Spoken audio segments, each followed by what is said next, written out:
currently playing awful. Chase, you're the quarterback, bro. You played for a lot of teams. I think 6, if I'm not mistaken. You understand the NFL 7. Just as good. 7, if not better than anybody, big dog.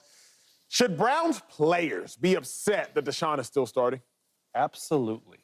Absolutely. And I know you guys give me a lot of stuff for graphics, but I want to put something into context right here. Because this is crazy, okay? Look, there are 798 teams since the year 2000, okay? This is where the Browns rank through week 6 of 798 teams. That's bad. Hey, now that's 798 teams. That's a Yards per play, 791. Yards per attempt, 786. Third down percentage, 785th. Like, I don't even know how to say that.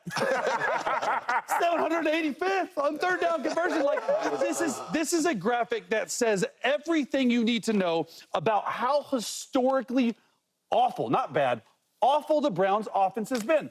And when you're David Njoku and you're Myles Garrett and you were Amari Cooper, Amari got lucky because he got out of there. Happy. You're looking at this and you're seeing this graphic because I guarantee you somebody's showing them. They got social media. And you're thinking, our offense is that bad? Historically bad? You're wasting our time. You're wasting our blood, sweat, tears, practice, all of that. You go to work to win. I'm sorry, you get paid. You go to work to win. And when the guy you can point at is untouchable, because that's what it is. You don't touch, that's true. He's untouchable. You can't bitch him because you gave him $230 million guaranteed. He's guaranteed for 2 more years plus this. You're looking at like, man, it's not a fun place to go to work. And you all the sacrifice these guys are making, and you're throwing it away because of quarterback. I'm not saying Jameis Winston or DTR is going to be the answer to everything. Do I think they can run the offense better? Yes. They shouldn't be upset 2-5. They shouldn't. Nah. You lost me with that. I'm going to tell you what, I'm going to break it down, and y'all going to get this at home. If she say she hates you, she still love you. Yeah, that's true. And if she say she love you, she for sure love you. But when she don't respond to you, That's true. that's the issue. That's when she don't like. They should be apathetic, which is the strongest emotion. They should be indifferent. I don't care anymore. Oh, it's Jameis? Cool. Oh, it's Deshaun? Cool. We're 1-5, so we're not going to the playoffs. Where are we going for vacation? Hey, babe, where are we going for vacation? Hey, homeboys, where y'all trying to go to Rome? Trying to go to Greece? Hey, let's hit Bali. They should be apathetic. They should no longer give their emotion to the starting quarterback position, because emotion, it costs energy.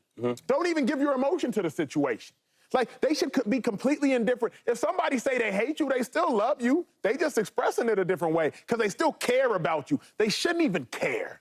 You 1-5. I wouldn't even care what they do with the quarterback situation. I'm not upset. If I'm upset, I still care. Shady, I wouldn't even be upset. I was just like, all right, who y'all? Oh, Deshaun? Okay, cool. I'm going to just go do what I got to do. I'm one Asha, believe it or not. I mean, when they were like, what, 1-3, I still cared. Now we 1-4. Now we 1-5. It's like, yo, look, he ain't going nowhere. He got all this money. Guys getting traded. I hope I get traded. I mean, there's nothing to be excited about. And we play in Cleveland. Right? I think Cleveland's a good, I think it's a good city when we're winning.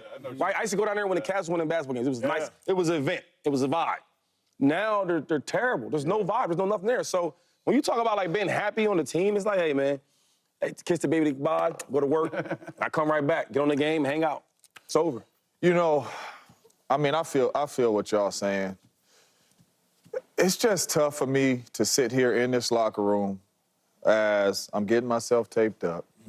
I'm going in the training room, sitting in the jacuzzi, whatever it is, make sure I could go out to practice, number one, right? To get through the practice, not get hurt. Okay. Then I want to get to the game, and I want to play at a high level. That's right. Pray for hopefully. Pray. And I want to come off the field clean, no injuries. No injuries. Stay healthy, big dog. Get your check on Tuesday. Get my check on Tuesday. Gotta get that check. At one point, you got to forget about the money. And I'm not saying forever, because obviously that is money he's guaranteed down the road. But at one point, you have to look at the locker room and you got to say, Myles Garrett is out there. Nick Chubb is about to be back out there, fighting to come back off of an ACL injury. We got to start looking out for those players, right? We just traded away probably our best player on the offensive side of the ball until Nick Chubb comes back. Because the quarterback was playing bad, it's too many people in the room to think about except Deshaun Watson. You got to get him out of there. for those dudes. Yeah. And I'm not saying forever. I don't know how it's going to look. I don't know what happened to Deshaun Watson. I don't know what happened. That answer. You went from this type player to this type player, and I do not know what happened. Come on, I'm a little Lord, though. That type player, and I don't know what happened, man. And it's frustrating as a player, but it's too many dudes out there, man, that you gotta go with. You know what? Real quick, that's why I say that the game is so messed up, because he's right. So the quarterback is the main position, right? We talk about all these other guys that have to be elite to get their money, and they always don't get it. Well, Deshaun Watson, I mean, he got $230 million guaranteed. What we talking about? But the quarterback's the most important person when he's solid and playing. But what I'm well. saying is he got that bread. You can't tell him nothing. I think at this point, though, the Browns are making a strategic decision. Kevin Stefanski said Deshaun gives the team the best decision to win. I think the owner, Jimmy Haslam, has said, hey, you're playing Deshaun because you're not going to make me look stupid. I'm not going to fire you, so you're safe. You're going to keep playing Deshaun. We currently have the number 2 overall draft pick and a quarterback class that is good enough. If we land in the top 5, we can get a Shador Sanders. We can get a Quinn Ewers. We can get a Carson Beck. We can get a Cam Ward. We can get a Jalen Milroe. And the only way out of this quarterback situation is a rookie quarterback. Because Deshaun, like Chase has already said, is not only getting paid next year, he's getting paid the next year. The only way out, there is one door for the Cleveland Browns to walk through. There is one door. It's drafting a rookie. He'll be cheap for 5 years because you'll have him on a 5-year deal, 4 years plus a 5th-year option. That's the only way out. I think that's the door. There's actually another way out, and just stay with me. You remember that time that the Texans traded Brock Osweiler? Brock Osweiler. So they traded him to the Browns, but they traded him for $16 million in a 2nd or 3rd round pick. I'm not exactly sure. I didn't prep this.